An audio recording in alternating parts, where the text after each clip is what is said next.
Now it's time for members to contribute.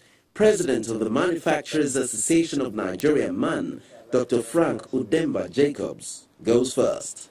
Now, if we can, government can use all it has in terms of information to determine those Nigerians who have in their bank accounts up to 250 million naira, invite them to this place and find out why do they leave this money in the bank instead of investing them in industry or anything. If we do this, people are going to give reasons why they keep their money in the bank, why they're not investing. And the moment we do that, we should be able to cultivate our own people within the country to invest in industrialization instead of always hoping to get investors from outside who don't naturally want to know how the domestic investors are doing. So this could be one way we can get more people involved in industrialization.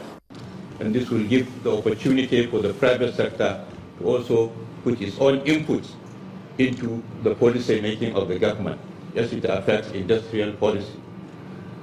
But I would also like to draw our attention to the fact that in Nigeria, small enterprises are the order of the day. And I believe if we are to develop industrially, Mr. President, we must not neglect this sector. Whatever this council will discuss and initiate, the small and medium industrial enterprises should not be forgotten. I think to some extent, as we can borrow from other places, one of my colleagues has just mentioned India. India grew its industrial sector through small and medium enterprises. So I think, Mr. President, it is in good faith that the small industrial enterprises should not be forgotten when we are talking of all the big deals and the big industries. Part of the reason why young people aren't going into manufacturing is because it's easier to jump the hurdles on the services side. And one of the largest hurdles is being able to have the right skills to be able to do so. On the internet, many of these skills for service industries are readily available. We don't need to have manufacturing industries or anybody to teach us how to do those things. However, without significant investment and improvement in higher education, we could build all these factories, but you're going to have a whole lot of problems staffing them.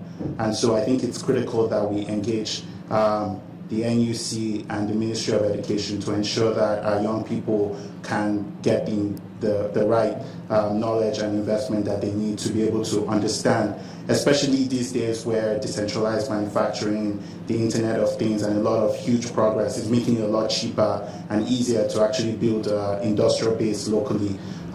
We could probably leapfrog there if we make the right investments today in our higher education institutions. What I would just like to see is implementation. I think we know what to do, but it's basically implementing it and close monitoring and putting a timeline to it. So it's the execution of the policies that will enable industrialization and make us competitive globally is what we would like to see. If we've learned anything from the last 2 years, is that we must develop our supply chain backwards. We cannot go back to an import-based economy. So as the economy starts to grow with GDP, we need to focus on building our supply chain inward and encouraging investment backwardly in the supply chain, consistent policy towards growing that supply chain, and building capacity in country.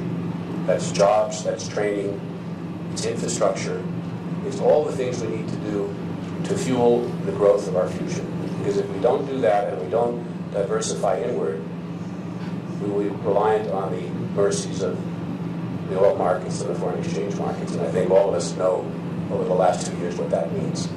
Finally, the acting president, Professor Yemi Osinbajo, speaks on the results he expects to see from the council. If we, as a group, are working with the public sector, if we can't get it right, then it's unlikely that we can ever really get it right. And the reason why this is so absolutely important is because, generally speaking, we know that the private sector, the public sector, by itself cannot do business and simply cannot even deliver on any industrialization efforts. Everywhere we've seen examples of government-led industrialization and all of that. It's always ended up in stagnation. Even the most successful experiments have ended up in stagnation because government simply does not make the best businessmen or women. Government simply is not motivated enough. There are those who will say, and it's not necessarily uncharitable, I'm sure that most of us who have followed any of the literature on free enterprise know that it is the and I hesitate to use the word, but it is true, that is the selfishness of the entrepreneur that saves us all. It is the entrepreneur's drive for profit, and it's a personal drive at the beginning. Entrepreneur sits down and says, I want to make my country great, so I will start by exporting cement or producing cement. No, you start by saying, I want to make myself, successful. And somewhere along the line, it takes on a much bigger relevance. And I think that most of us in this room have come to the point where maybe it isn't just enough to be wealthy. Maybe it isn't just enough to be successful, especially when you are in a country where there is so much potential, and you also recognize that even to function effectively in this environment, more needs to happen. Even for your businesses to prosper, for your businesses to do better, simply more needs to happen. The environment simply needs to improve. So I'm really excited about the fact that we are starting something today, which I strongly believe that if we do it right, we'll really have a chance to turn things around permanently in our country. So it is my pleasure and my privilege to inaugurate this National Industrial Policy and Competitiveness Advisory Council.